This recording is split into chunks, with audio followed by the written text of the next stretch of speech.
Adani group पर अमेरिकी निवेशक कंपनी हिंडनबर्ग के आरोपों के बाद देश में सियासी उबाल आ गया और संसद के दोनों सदनों में विपक्षी दलों का हंगामा आज भी जारी रह सकता है। कांग्रेस समेत कई विपक्षी दल अडानी पर आरोपों की जांच के लिए जेपीसी की मांग कर रहे हैं। वहीं सरकार ने साफ कर दिया है कि वो सदन में किसी भी मुद्दे पर चर्चा के लिए तैयार है, लेकिन पहले राष्ट्रपति के अभिभाषण को लेकर धन्यवाद प्रस्ताव पर चर्चा होनी चाहिए। इस बीच नेशनल स्टॉक ने अडानी ग्रुप के 3 शेयरों पर निगरानी बढ़ा दी है। अडानी एंटरप्राइजेज, अडानी पोर्ट और अंबुजा सीमेंट को एडिशनल सर्विलेंस में लिस्ट में डाल दिया गया है। इसके साथ ही आरबीआई ने सरकारी और प्राइवेट बैंकों से पूछा है कि उन्होंने अडानी ग्रुप को कितना निवेश दिया है।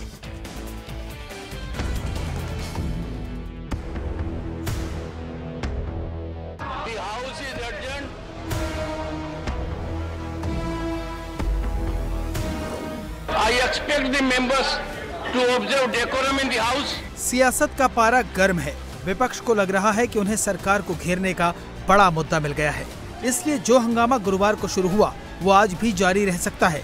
कांग्रेस ने विरोधी दलों के साथ मिलकर रणनीति बनाई है। संसद के दोनों सदनों में स्थगन का नोटिस दिया है। ये ड्रैगन फ्रूट की खेती करके हर एकड़ में हर साल 12 लाख तक कमा लेते हैं। आपको भी करना है तो फ्रीडम ऐप को अभी डाउनलोड कीजिए। विरोधी दलों की मांग है कि सरकार हिंडनबर्ग की रिपोर्ट में लगाए गए इल्जामों की जांच के लिए जॉइंट पार्लियामेंट्री कमेटी का गठन करे। सरकार पहले राष्ट्रपति के अभिभाषण पर चर्चा चाहती है, उसके बाद नियम के तहत इस मुद्दे पर चर्चा के लिए तैयार है, लेकिन विपक्ष ने हंगामे की जिद ठान ली है। ये सच्चाई क्या है अगर मालूम होना है तो एक तो जॉइंट पार्लियामेंट्री कमेटी बिठाकर ये सारे चीज़ों पे एक जो यूएस ने भी एक यूएस फर्म ने एक जो रिपोर्ट आज खुला कर दिया है, अगर इसमें कोई उनको दिक्कत है तो चीफ जस्टिस के नेतृत्व में डे टू डे इस रिपोर्ट की चर्चा करके इंक्वायरी करके देश के जनता को बताए, क्योंकि जनता के करोड़ों लोगों के इसमें पैसे है इन्वेस्ट किए। राष्ट्रपति के अभिभाषण के बारे में कुछ कंस्ट्रक्टिव सजेशन है तो देना चाहिए, और जो भी समस्या है, जो संसदीय परंपरा है, संसदीय परंपरा में राष्ट्रपति के अभिभाषण के धन्यवाद प्रस्ताव में कोई भी विषय लेके आप अपने विषय रख सकते हैं, अपना आर्ग्यूमेंट रख सकते हैं। तो इसलिए मेरा स्पष्ट मानना है सदन सुचारू रूप से चलाने के लिए मैं उनसे प्रार्थना करता हूँ। कांग्रेस और दूसरी विरोधी पार्टियां इस मुद्दे को पूरी तरह से राजनीतिक रंग देने का मन बना चुकी हैं। कांग्रेस ने ऐलान कर दिया है कि सोमवार से कांग्रेस के कार्यकर्ता पूरे देश में एलआईसी और एसबीआई के दफ्तरों के सामने प्रोटेस्ट करेंगे। ये एलआईसी और एसबीआई से भारी तादाद में पैसा निवेश किए गए थे, तो आम लोगों के अंदर जो भय की माहौल पैदा हो गए हैं और स्टॉक मार्केट में जिस तरह की हलचल मचे है, आज हिंदुस्तान के ये बड़ा हिस्सा के लोग ये स्टॉक मार्केट में अपना कारोबार के लिए, रोजगार के लिए पैसा भी निवेश करते हैं, तो ये बड़ा मुद्दा धीरे धीरे गंभीर होते जा रहे हैं। तो इसीलिए हम लोग ये मांग रखे थे सरकार के सामने कि एक काम कीजिए, जेपीसी बना दीजिए, सब पार्टी के लोग ये जेपीसी में शामिल रहेगी और विस्तार से चर्चा होगा। सदन के अंदर कोई जरूरत नहीं है, बाहर से ही चर्चा कर सकते हैं हम लोग। सब पैसा निकालने के लिए लाइन में लगने वाले 2-4 दिन बाद देखिए, आप बाहर निकल के देखो, यहाँ से गाजियाबाद की तरफ चाहिए, इतना दहशत लोगों के मन में है।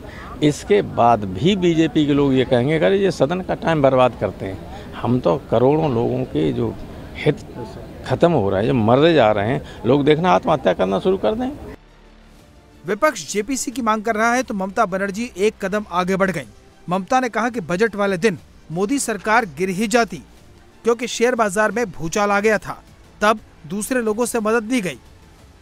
কালকে তো প্রায় সরকার পড়ে যাচ্ছিল। কেন পড়ে যাচ্ছিল? শেয়ার বাজারে ধস নেমেছিল। এবার কাউকে কাউকে রিকোয়েস্ট করে, আমরা জানি তারা কারা, নামগুলো বলে আর আমি তাদের দুর্বিষহ করতে চাই না। 6 জন 8 জনকে ফোন করে বলেছে কাউকে 20,000 কোটি টাকা দাও, মানে যাদের শেয়ার পড়ে যাচ্ছিল তাদেরকে দাও। কাউকে বলেছে 30,000 কোটি টাকা দাও, কাউকে বলেছে 10,000 কোটি টাকা দাও। এই দিয়ে সরকার চলে। একটা সরকারের যদি প্ল্যানিং না থাকে।